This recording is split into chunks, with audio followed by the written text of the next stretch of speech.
Ya, renungan PWP kita di tanggal ini 10 September ya. Sudah 10 September saja. Terambil dari Pengkhotbah 7 ayat 1 sampai 2. Ayatnya kita baca sama-sama ya. Sudah ada di grup kan ya? Sudah, kita akan baca Pengkhotbah 7 ayat 1 dan 2. 1, 2, 3. Nama yang harum lebih baik daripada minyak yang mahal, dan hari kematian lebih baik daripada hari kelahiran. Pergi ke rumah duka lebih baik daripada pergi ke rumah pesta, karena di rumah dukalah kesudahan setiap manusia, hendaknya orang yang hidup memperhatikannya. Pengkhotbah 7 ayat 1 sampai 2 mengajak kita untuk merenungkan nilai kehidupan yang lebih dalam dengan perspektif atau sudut pandang yang berbeda dari apa yang sering dianggap sebagai kebahagiaan di dunia ini. Penulis membandingkan hari kelahiran dengan hari kematian dan rumah pesta dengan rumah duka. Bagi banyak orang, kelahiran adalah simbol awal kehidupan yang penuh harapan, sementara kematian adalah sesuatu yang dihindari.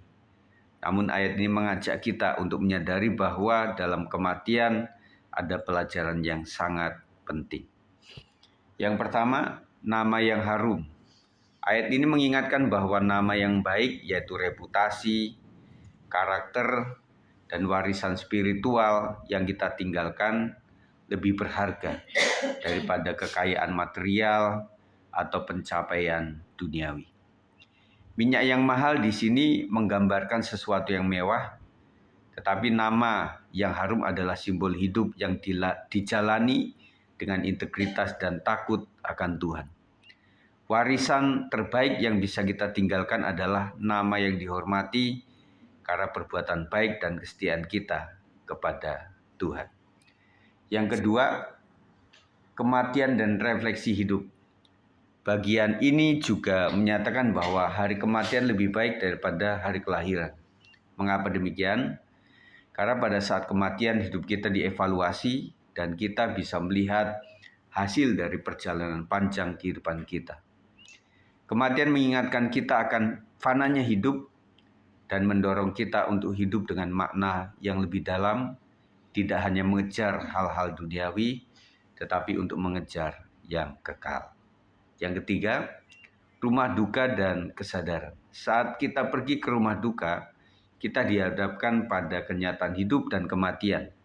Di sanalah kita diingatkan bahwa hidup ini sementara dan pada akhirnya kita semua akan menghadapi Tuhan.